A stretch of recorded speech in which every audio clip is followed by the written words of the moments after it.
Dalam skala Kinsey yang kali pertama dipublikasikan jurnal Sexual Behavior in the Human Male tahun 1984 menggunakan angka 0 hingga 6 buat mengukur orientasi seksual seseorang. Angka 0 merujuk pada straight sepenuhnya dan angka 6 merujuk kepada gay sepenuhnya. Jadi bagaimana dengan angka 3? Angka yang ada di tengah-tengah alias area abu-abu. Mereka ada, artinya orientasi seksual itu nggak melulu hitam putih, nggak 0 atau 6, nggak kanan atau kiri gitu ya. Di dalam Serat Centini yang kali pertama disusun tahun 1814 dalam bab minggatnya Jebolang yang terdiri dari 722 tembang dan lebih dari 200.000 bait, kitab Jawa yang juga dikenal dengan nama Suluk Tambang Raras ini merupakan tembang kebebasan dari Pangeran Anom Hamengkunegara III. Kebebasan itu diwakilkan lewat Jebolang yang digambarkan sebagai seorang pemuda bertubuh luas, licin layaknya penari Ramayana dan berparas indah bagaikan gadis yang sedang mekar. Jebolang bebas mengeksplorasi orientasi seksualnya mulai dari janda, ronggeng, warok, hingga adipati. Artinya, nggak cuma perempuan, Jebolang juga berhubungan seksual dengan pria. Kali ini saya bakal ngobrol dengan Verena, perkara biseksualitas. Anda mendengarkan Love Buzz bersama saya, Asrul Dwi. Love Buzz, membicarakan perkara yang tidak dibicarakan ketika berbicara perkara cinta.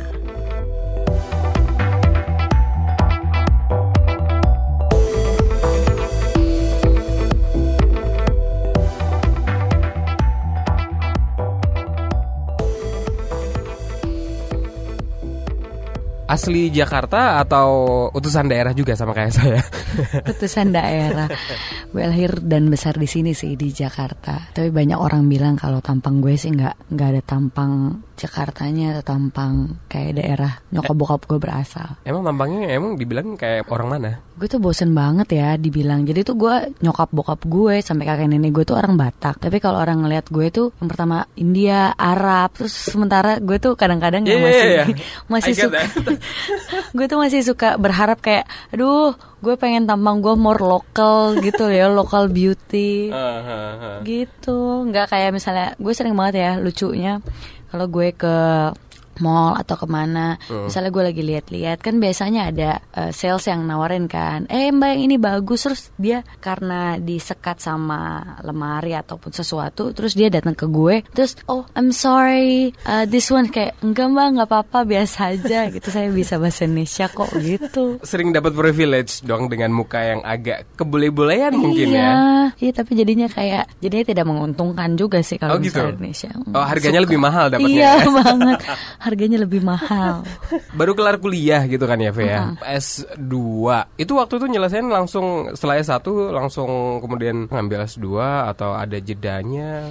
Gue lupa, kalau nggak salah itu gue jeda 1 tahun. Terus gue bilang, kebetulan kantor gue itu di UI juga. Jadi gue di kayak scholarship options gitu lah, sekolah yayasan foundation. Terus gue bilang, gue mau, bosen nih gue kalau misalnya gue nggak kuliah. Jadi gue ambil kuliah sambil gue kerja. Kerjaan gue asik banget sih, cuma datang hari Kamis buat rapat, Jumat juga rapat. Jadi sambil kuliah sambil kerja. Waktu itu kalau nggak salah kita pernah ngobrol soal sexual harassment, bikin support group juga kalau nggak salah di UI kan ya. Nah, boleh cerita dulu nggak soal itu? Jadi tahun 2014 itu gue bikin namanya SGRC, Support Group and Resource Center on Sexuality Studies. Jadi sih itu awalnya gara-gara kan waktu itu gue masih S1 dong. Zaman-zaman jurnal susah banget, belum ada tuh yang namanya Bajakan, Science Hub, sama yang lain-lainnya. Terus juga zaman internet positif masuk, sehingga kan topik gue yang gue cari tentang seksualitas ya. Ke-ban dong semuanya, nggak ada basicnya sumbernya. Untung gue punya teman-teman yang kuliah di luar yang bisa gue mintain jurnalnya. Terus gue mikir, kalau gue bisa dapat jurnal sebanyak ini dari teman-teman gue di luar, teman-teman gue yang lain gimana gitu. Kalau yang dari sosiologi, terus gue bikin deh gue mulai dari 1 tweet gitu, gue mau bikin ini nih gitu. Gimana menurut kalian? Dari 1 orang ke 10 orang, terus pas Desember kita launching gitu, ada SGRC bikin pertemuan diskusi. Yang daftar 200, banyak banget kan? Ya, terus itu aja yang di-manage, apa sih pengetahuan ataupun misalnya diskusi-diskusi yang populer dan juga akademis tentang sexuality. Jadi dari 2014 sampai sekarang tuh grup masih ada. Tapi kalau ngomongin kampus gitu, UI termasuk tempat yang aman nggak sih atau ramah nggak sih untuk teman-teman gitu mengekspresikan ragam seksualitasnya gitu di sana? Kalau misalnya di kampus, kita bisa bilang enggak sih ya. Justru kalau misalnya bilang bahkan di fakultas gue sendiri kan, fakultas psikologi yang harusnya mengerti manusia. Jadi itu justru jadi pendorong gue untuk bikin support group itu, resource center itu. Karena bahkan di kampus setara UI yang dulu tuh gue pikirnya, gila kampus gue keren banget dong, harusnya advancing. Kan kayak kampus-kampus rekanannya yang udah punya student body, soal sexuality issue. UI kok gak punya? Pas di UI ada isu itu, mereka sama aja sih, gagap juga. Tapi minimal beberapa teman membuka pengetahuannya, beberapa teman accepting, meskipun dalam omongan sistem kampus ya tetap enggak sih. Waktu itu sempat ada pelarangan juga kan?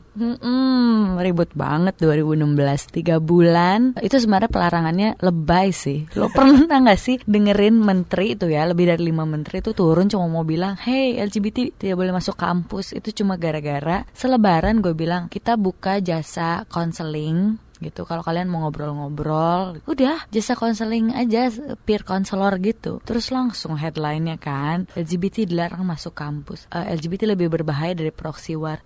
Ini kayak, aduh lebay banget sih. Terus lama banget gitu kan. Aduh kita lagi mikir ini kenapa sih gitu. Organisasi kecil di-hit sama kementerian, sempat heboh banget sampai pernah hampir diblokir websitenya. Katanya karena asusila atau pornografi. Terus coba dibaca dulu deh Pak, mana ya yang asusila atau pornografi, kami cuma pakai rujukan jurnal gitu. Lucu deh. Tapi kalau sekarang gimana? Sudah ada perubahan kah gitu? Kalau sekarang sih, jadi kan justru bukan di UI-nya ya yang lebih mengembang gitu. Justru memang ketika bikin SGRC itu kan organisasi basis kampus. Jadi goal dan cita-citanya adalah membuat organisasi-organisasi yang sama di kampus-kampus lain. Jadi sekarang malah kita punya sisterhood di Universitas Udayana juga ada, di Unpad juga ada. Jadi justru memang tujuannya adalah supaya kampus-kampus lain tuh punya diskusinya sendiri, grupnya sendiri. Dan sebenarnya itu semakin banyak tempat-tempat diskusi di kampus, justru semakin majulah para individunya sih. Terserah kampus yang mau tetap terbelakang atau enggak.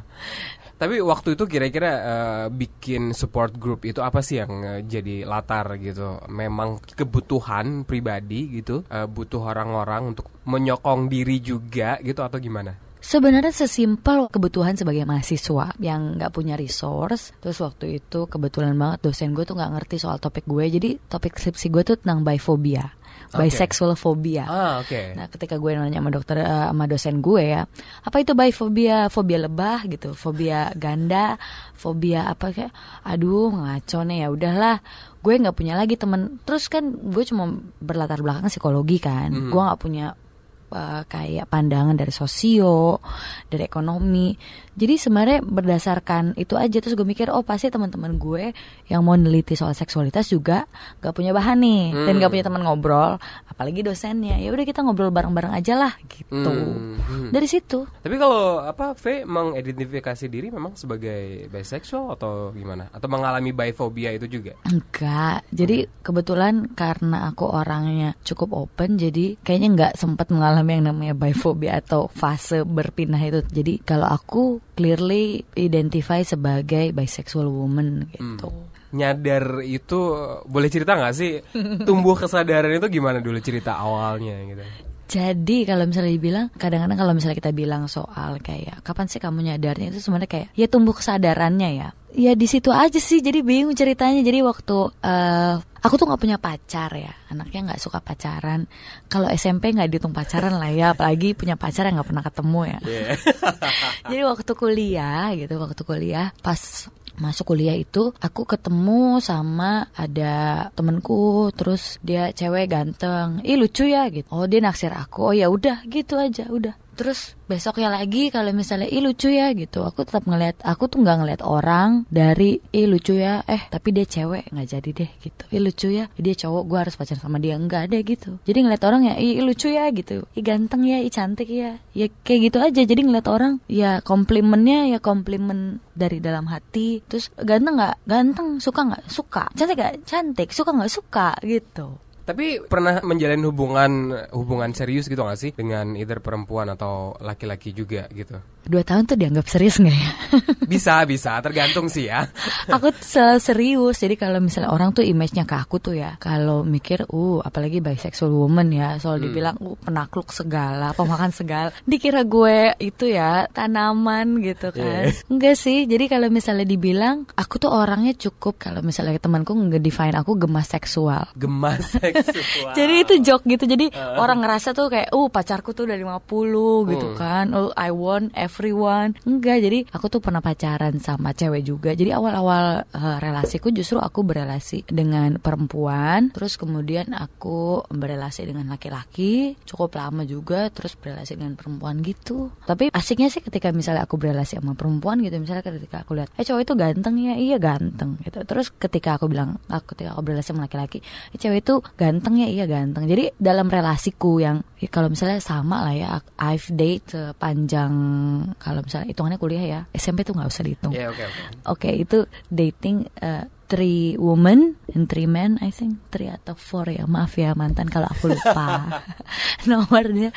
Jadi sebenarnya kayak gitu. Terus aku kalau misalnya dalam relasi aku tuh open banget. Aku bilang kalau misalnya hai, aku Verena, aku punya ketertarikan sama perempuan dan laki-laki. Kalau kamu, jadi emang nggak aku bilang kayak ketika aku pacaran sama laki-laki nggak, aku ingin hidup selamanya bersama laki-laki, enggak kok. Tapi pasti ada reaksi yang berbeda kan antara laki-laki dan perempuan ketika Faye bilang kalau Faye bisexual gitu ya. Bedanya gimana reaksi perempuan dan laki-laki?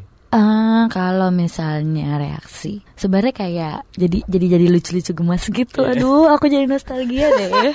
Jadi kalau misalnya waktu, kayaknya ini bukan karena perempuan atau laki-laki deh, karena pacar pertama apa ke awal-awal pacaran lah. Jadi kalau misalnya waktu aku pacaran sama perempuan dulu lucu banget. Jadi waktu dulu banyak yang naksir aku laki-laki gitu kan. Jadi ngajak jalan terus kayak, ya kamu jalan sama dia ya. Jadi kadang-kadang ada, buat mereka sih ada perasaan inferior, kenapa sih gue jalan sama laki-laki walaupun gue macarinnya kayak. Jadi mereka tuh akan nungguin gitu, akan ngontek gitu, kamu udah di mana, kamu sama siapa. Padahal ya lucu-lucu banget, padahal ya ampun, iya ini cuma jalan doang kok sama cowok yang itu, kamu juga tahu kalau aku nggak suka gitu-gitu. Tapi sebenarnya kalau misalnya dilihat masalahnya nggak ada bedanya sih. Ketika aku jalan sama cowok juga mereka akan kayak, kalau cowok tuh sebenarnya lebih nekanin kayak, ada juga yang nekanin kayak, gimana kalau misalnya bedanya pacaran sama perempuan sama laki-laki, gimana bedanya? Nggak ada, sama-sama cemburuan, cuma beda aja, satunya menekankan gitu kan, satu yang ngeliatin, satunya ngikutin. Terus kalau misalnya gue lagi jalan sama orang, satunya kayak nunggu di depan pintu, beres-beres kamar gitu. Pola hubungannya juga sama ya, atau ada bedanya? Kalau gue ngelihatnya sih pola hubungannya sama. Dan kalau misalnya dalam relasi gue ya, gue tuh senang berelasi dengan cara kayak hampir living together. Jadi ketemu tiap hari, tahu kebiasaannya, tahu yang jelek-jeleknya lah ya, kelakuan gak mandinya atau apanya, sampai berantakannya gue gitu. Jadi kalau misalnya dilihat patternnya gak sama. Justru yang bikin beda itu bukan dari ketika gue pacaran sama perempuan atau sama laki-laki, tapi sama pandangan orang di luar tentang gue. Pandangan orang yang kayak gimana tuh? Jadi gini, susah ngejelasin topik soal biseksual nih. Jadi kalau misalnya, jadi orang tuh selalu ngerasa kalau misalnya gue pacaran sama perempuan nih, Verena lagi jadi lesbi gitu. Oke kan? Oke, jadi sukanya sama perempuan yang kecowok-cowokan. Apa dia sebenarnya suka sama cewek apa sama cowok sih gitu ya. Jadi ceritanya kayak gitu. Terus kalau misalnya gue abis itu putus nih, gue pacaran sama cowok nih, terus tiba-tiba sekarang dia jadi straight, jadi hetero lagi, kayak mungkin dia tobat gitu kan. Jadi kayak gitu, jadi kayak, ini sejak kapan? Jadi identitas biseksualnya tuh nggak pernah ada gitu. gitu. Identitas biseksualnya tuh jadi kayak lebur tergantung gue lagi pacaran sama siapa. Kalau gue jadi pacaran sama perempuan tuh identitasnya Faye itu lesbi gitu, suka perempuan. Kalau gue lagi sama laki-laki, gue itu hetero. Atau kalau misalnya ketika gue bilang hai gue bi gitu, gitu. Jadi lo pacaran sama laki-laki dan perempuan di waktu yang sama? Enggak juga kali men, capek. Satu aja tuh capek, apalagi lo harus ngurusin 2 orang. Gue bukan tipe yang polyamor gitu, susah. Biasanya monogami emang ya, Faye. Kalau sama satu orang ya udah. Tapi sambil flirting dikit aja sih. Gitu ya. Tapi kalau sekarang lagi in relationship kah atau lagi single aja? Lagi galau. Lagi galau. Galau menentukan pilihan atau gimana? Galau kompleks sih, soalnya kan namanya relasi ya, bukan cuma sama orangnya doang, tapi sama sistemnya. Terus lagi galau mau berelasi tuh gimana?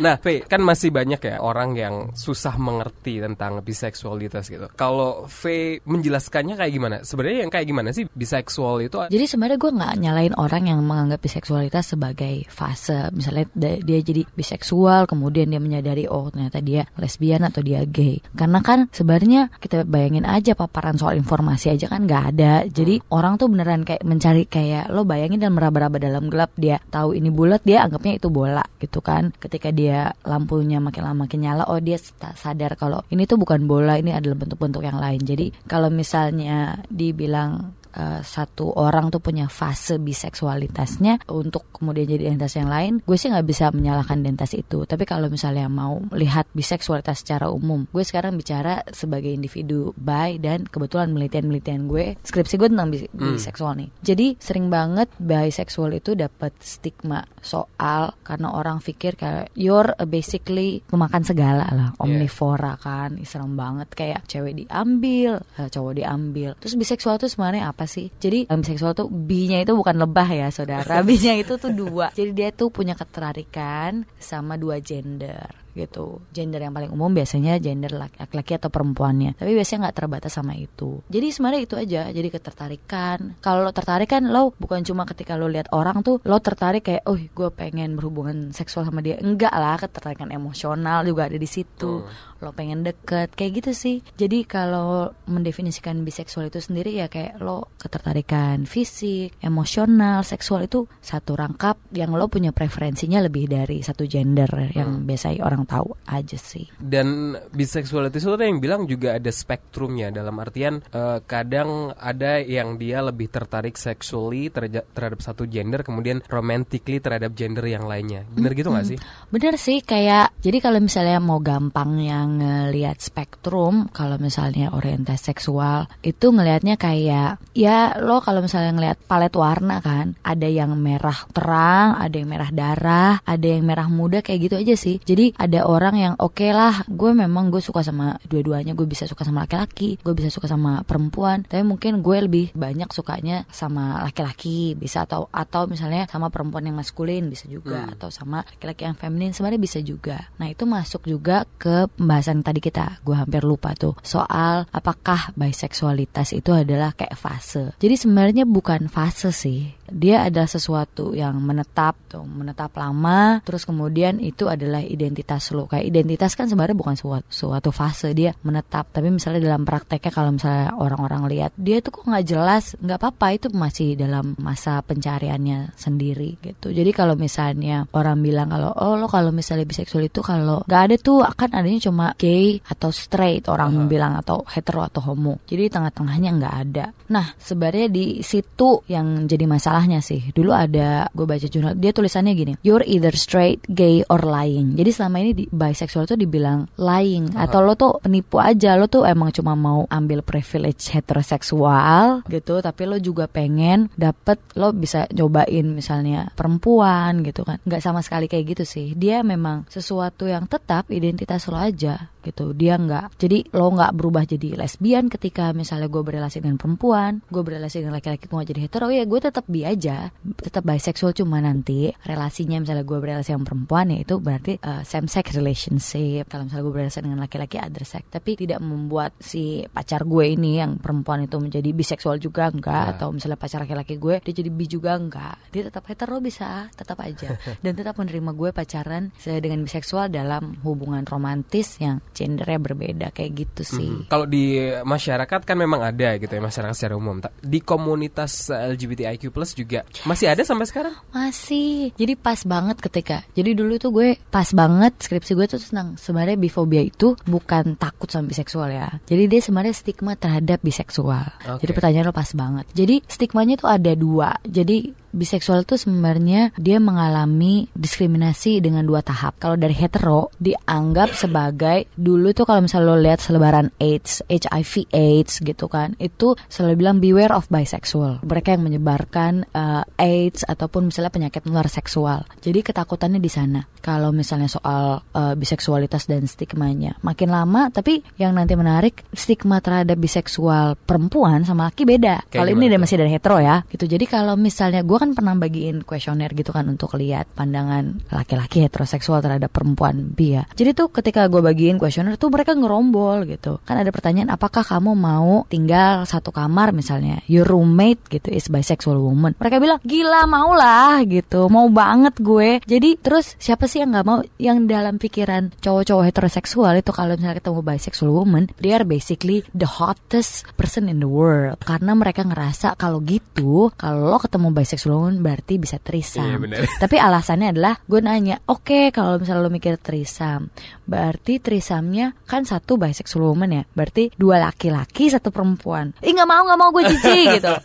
Jadi emang maunya gitu, mereka mikirnya kalau misalnya perempuan biseksual tuh bisa threesome 2 perempuan 1 laki-laki, di mana mereka bisa jadi yang tengah-tengah gitu, yang memuaskan kayak. Jadi bedanya kayak kalau misalnya perempuan biseksual dia bilang kayak hot banget karena mereka bisa berfantasi seksual tentang perempuan biseksual itu. Tapi geran kalau misalnya pertanyaannya diganti gitu kan, lo mau nggak satu kamar sama laki-laki biseksual? Mereka tuh langsung kayak jijik gitu, gross. Ngapain sih lo udah enak dapat vagina, lo masih cari aja lubang yang lain? Atau enggak yang muncul justru perasaan takut, mereka nggak mau nanti gue diapa-apain kayak.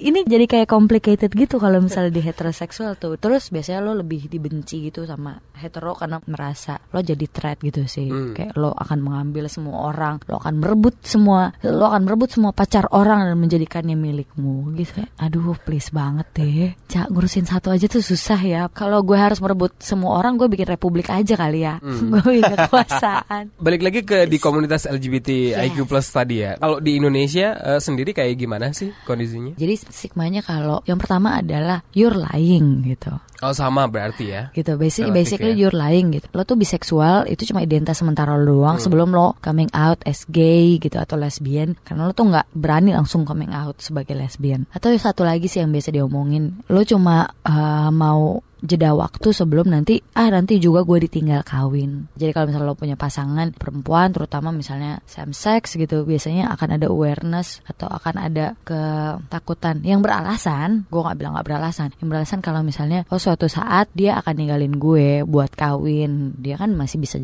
sama kayak laki-laki. Dia kan kalau misalnya udah nggak sama gue lagi, dia bisa aja ninggalin gue, dia pacaran sama laki-laki. Atau nggak kalau misalnya kita pacaran terus menerus merasa nggak nyaman, atau misalnya sama pengalaman gue sama laki-laki misalnya, kayak gitu sih. Jadi kalau misalnya stigmanya di situ kalau misalnya di antara komunitas LGBT sendiri. Perempuan biseksual lebih gampang diterima nggak sih daripada laki-laki biseksual, bahkan di komunitas juga ya? Jadinya kalau di komunitas sendiri sih masih dua-duanya sulit sih. Masih sulit, Karena sebenarnya ketakutan ditinggal nikah itu, di betray, tau kan perasaan di betray. Lo udah menjalin hubungan selama ini, kemudian dia harus meninggalkan lo, dia harus bersama orang lain dalam jangka waktu yang lama. Sebenarnya di situnya yang biasanya gue denger, males kalau lo pacaran sama perempuan biseksual gitu, nanti juga tinggal kawin ngapain gitu, ntar juga dia selingkuh sama cowok, kayak gitunya. Katanya nih ya, nggak tahu bener apa enggak, cewek itu lebih mungkin jadi biseksual daripada laki-laki, bener nggak sih? Enggak juga sih, cuma biasanya bedanya perempuan dan laki-laki itu sebenarnya dalam hal mengekspresikan identitas dia. Lalu bisa lihat kalau misalnya dalam lesbian ataupun gay relationship itu kan beda banget cara mengekspresikan identitasnya. Sebenarnya di identitas biseksual juga kayak gitu. Sebenarnya bukan karena dia biseksualnya atau apa, tapi karena misalnya kalau laki-laki kan dia bebas, dia bilang kalau misalnya dia bilang hai gue biseksual gitu, lebih mudah mengekspresikan perempuannya. Kalau perempuan kan enggak gitu. Apa misalnya orang tuh nggak punya ide gitu kalau misalnya ada perempuan berjilbab mengidentifikasi diri sebagai biseksual. Mereka tuh kayak I'm gonna crazy gitu. Nggak ada gitu. Jadi harus kayak identitas atau ekspresinya kan harus lebih nggak kelihatan, teredam walaupun dia mengidentifikasi. Tapi orang nggak punya ide atau nggak bisa mikir itu kayak nggak cocok nih identitas biseksual sama misalnya perempuan yang kelihatannya kalem. Karena buat mereka tuh kayak harus kayak hot woman gitu, kayak Wonder Woman. Lo tau nggak di bizarre idea of ya sex slave gitu loh. Oke. Sebenarnya gambaran atau ide orang mengenai biseksualitas itu yang kayak gitu tadi didapat dari mana? Ada yang salah kah dengan gambaran yang dikasih popular culture di kita gitu atau gimana? Menurut gue ya, kalau gue lihat ya sebenarnya gambar yang salahnya ya karena paparannya salah. Kalau misalnya lihat bisexuality topiknya lo Google itu pasti rujukan utamanya porn site, dude. Oh my god, ya pasti itu. Makanya lo bayangin ketika laki-laki tuh gue ngomongin perempuan biseksual yang mereka bayangin ini threesome-nya. Karena mereka ngebayangin wow, perempuan hot yang kissing another woman gitu kan. Dan itu dalam kacamata perspektif laki-laki banget gitu. Oh, kalau misalnya perempuan ciuman sama perempuan, gila dia hot banget kan ya. Gue jadi aroused sehingga gue bisa masuk di tengah-tengah mereka terus kissing them both kayak dude, I'm sorry, lo nggak dibutuhkan di sini. Bahkan kadang-kadang kayak gitu, yang kayak gitu. Atau misalnya bayangan tentang biseksualitas ataupun sebenarnya tentang identitas seksual kayak orientasi seksual secara umum, orang cuma tahu dia tuh seks sama orang itu, nggak punya ide lagi selain nge-seks tuh mereka ngapain sih gitu. Ya hidup gitu. Mereka nggak punya ide kalau misalnya ada orang berelasi itu ya masak, ya makan, ya berantem soal ini spray siapa yang bakal beresin hari ini, ataupun misalnya mereka belajar bareng atau mereka hidup dalam komunitas. Gak ada sama sekali bayanginnya soal itu. Pernah tuh ya ada orang nanya, lo bisexual kan? Ya why gitu. Pengen deh gue ngeliat lo ciuman sama perempuan yang itu. Like what? Apa? Jadi for your eyes gue harus ciuman sama orang itu gitu. Terus dalam pandangan lo, iya kan? Gak apa-apa kan? Ya gak apa-apa. Tapi kan bukan karena gue disuruh sama lo, karena gue mau, dia mau. Tapi kayak aneh banget. Gue masih sering tuh dapat kayak gitu-gitu tuh. Mungkin balik ke awal gitu ya, sampai kemudian ketemu identitas sebagai seorang bisexual gitu kan, udah berani ngomong gitu. Sempat ngelakuin proses kayak orang lain juga nggak sih, ada struggling juga mempertanyakan kira-kira sebenarnya gue ini apa sih gitu-gitu? Kalau struggling sebenarnya gue nggak ada. Jadi gue tuh bahkan nggak mikirin identitas pas awal-awal. Jadi kayak oh ya udah gue suka sama cewek yang ini, oke gue suka. Jadi waktu dulu gue memikir I like the person, terserah deh mau gendernya apa gitu. Jadi gue nggak mengalami proses struggle itu. Tapi gue mengalami proses dimana ketika pasangan gue struggle gitu. Ketika gue baru berelasi sama dia juga gue adalah pacar pertamanya juga. Dia adalah pacar pertama gue juga. Dia punya ketakutan-ketakutan yang berdasar ketika gue jalan sama temen cowok gue. Dia takut kalau misalnya gue suka sama cowok itu gitu. Kalau gue mengidentifikasi diri sebagai biseksual ataupun misalnya gue bilang gitu, itu orang tuh banyak yang menyerang gue, banyak yang tertarik sama gue, sehingga gue tuh diomongin yang macem-macem gitu, yang aneh-aneh. Dan dia juga ngerasa kayak suatu saat kamu bakal ninggalin aku nggak ya. Jadi kadang-kadang gue bisa pakai identitas gue sebagai oh iya lesbian, tapi tahapan lesbian ini bukan identitas gue lesbian, tapi hubungan kita adalah hubungan lesbian gitu jatuhnya. Tapi itu sebenarnya tidak menghilangkan identitas gue sepenuhnya sebagai biseksual. Struggle yang gue alami justru untuk bilang kalau orang kan struggle-nya ada perubahan-perubahan atau untuk coming out ke orang lain. Kalau gue yang paling struggling itu justru ngejelasin biseksualitas itu sendiri gitu. Kalau misalnya jadi lo sukanya sama cewek apa cowok? Dua-duanya. Ih maruk dong. Enggak gitu. Bentar-bentar ya. Gue cuma kayak, tapi gue nggak ambil dua-duanya atau empat-empatnya di waktu yang sama. Cuma kayak ya gue bisa suka sama siapa aja gitu. Gue suka sama orangnya sih. Nggak ketika gue suka sama laki-laki ya gue suka dia secara penuh, namanya, personalitinya, gitu-gitunya. Jadi struggle gue adalah bilang kalau misalnya halo biseksual exist, halo gue di sini loh, gini ada gue di sini. Atau misalnya kalau dalam komunitas sendiri untuk bilang kalau misalnya kalian itu ngomongin soal LGBT gitu kan, jangan lupa bi-nya tuh nggak silent, exist kan. Selama ini orang juga bilang mengeluhkan susah banget sih nyari komunitas biseksual ataupun susah banget sih ngelihat orang tuh bi gitu. Ya karena sebenarnya tantangannya adalah karena selama ini dianggap nggak ada, masukin aja, oh ya udah lo klasifikasinya berdasarkan pasangan lo aja. Jadi itu juga yang susah untuk memunculkan identitas biseksual itu sendiri gitu.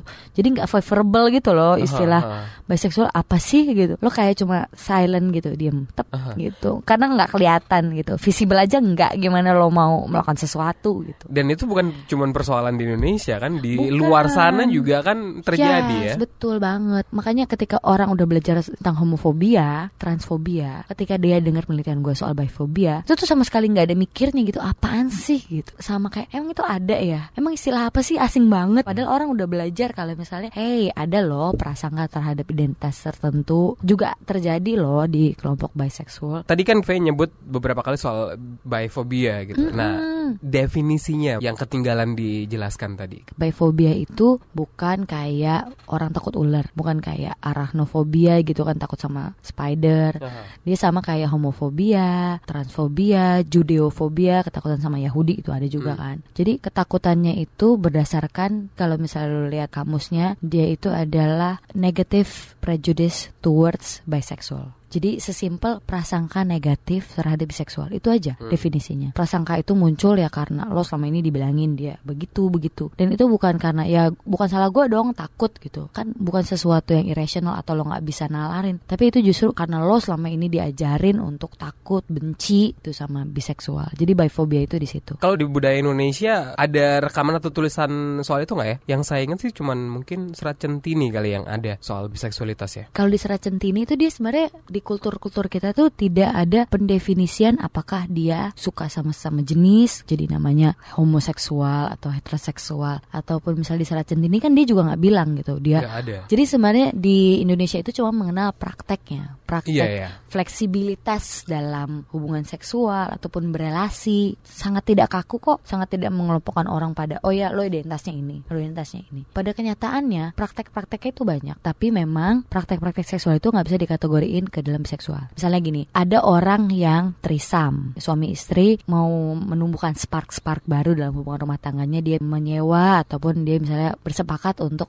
trisam tambah satu perempuan lagi. Itu kan tidak membuat istrinya ini yang juga terlibat dalam kegiatan trisam itu jadi biseksual, tapi prakteknya aja dia berhubungan seksual dengan perempuan lain. Jadi kayak gitu sih. Kalau misalnya dilihat kategorinya sih nggak ada yang terlalu bilang oh ternyata dia adalah biseksual atau identifikasinya. Tapi praktek-prakteknya itu banyak. Semacam kayak eksplorasi seksual aja gitu, seksual act-nya gitu. Betul, kan? Cuma sexual activity aja, eksplorasi aja, bukan berarti kayak I kiss a girl I'm being bisexual. No, please enggak. Itu gara-gara ini kan Katy Perry kan. Iya, gitu. Apakah Katy Perry jadi bisexual setelah kiss a girl and like it? Tergantung gitu. Tapi kalau keluarga cukup terbuka atau Faye ngomong sama keluarga kah gitu atau gimana? Jadi sebenarnya lucu sih. Agak gimana ya ceritanya. Gue tuh gak pernah explicitly ngomong, tapi mereka tahu aja gue isu-isu gue yang bikin pusing mereka itu loh.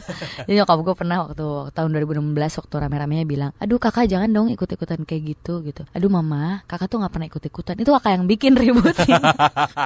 Aduh anak bandel banget lah. Jadi kalau misalnya adik-adik gue tuh orangnya affectionate ya. Jadi kalau misalnya gue punya pasangan, mau dia perempuan atau laki-laki, gue tuh show my affection. Gue ketemu sama adik-adik gue, misalnya gue punya pasangan, ya gue show gitu. Kalau misalnya tetap show affection yang sama besarnya mau dia laki-laki atau perempuan. Walaupun gue gak pernah bilang kalau misalnya hai gue bye gitu. Dan adik-adik gue juga cukup terbuka sih gitu. Jadi kalau misalnya dia ketemu pacar gue, ketemu cewek atau cowok kayak hai kak gitu, lagi ngapain. Iya tuh kelakuan kakak tuh emang sama aja ngadunya, beneran sumpah kesel gue. Gak ada dibaik-baikin.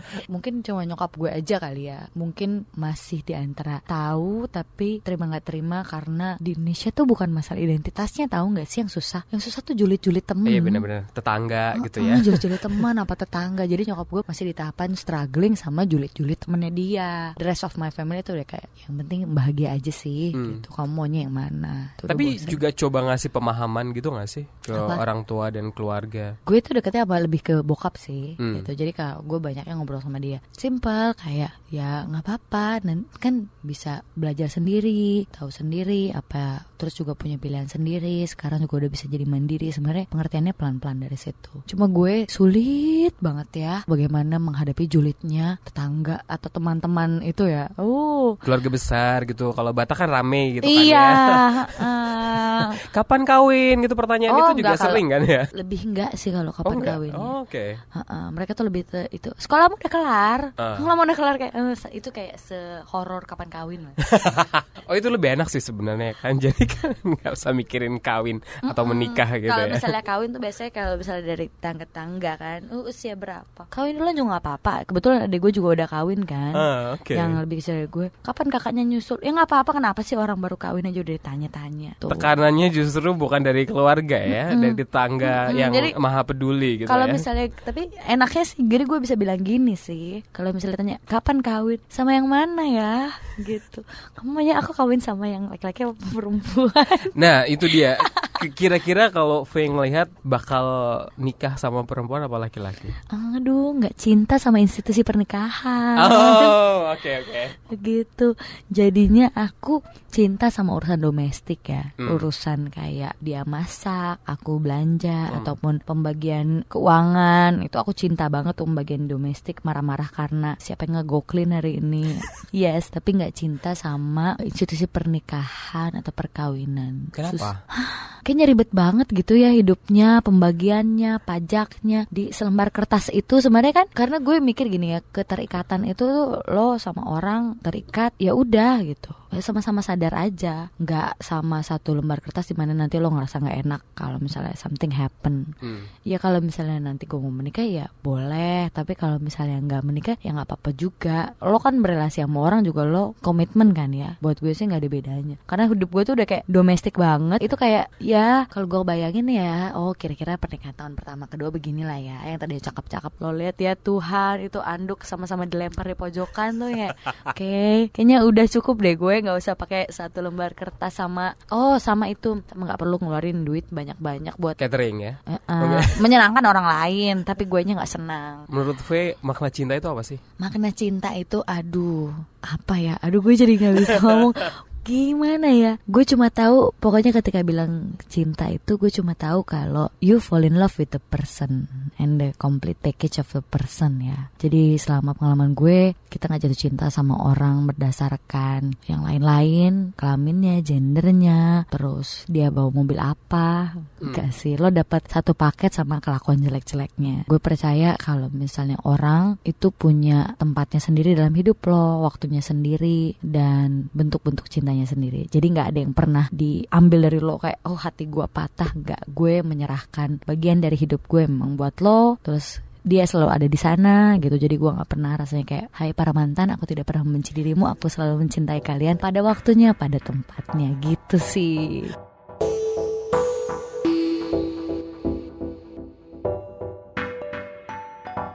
Banyak yang bilang dunia ini memang gak bisa dilihat secara hitam putih saja. Ada wilayah antara, abu-abu, warna antara hitam dan putih. Biseksualitas juga berada di tengah-tengah atau wilayah antara straight dan gay.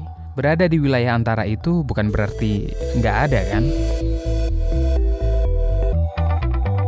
Love Buzz, membicarakan perkara yang tidak dibicarakan ketika berbicara perkara cinta.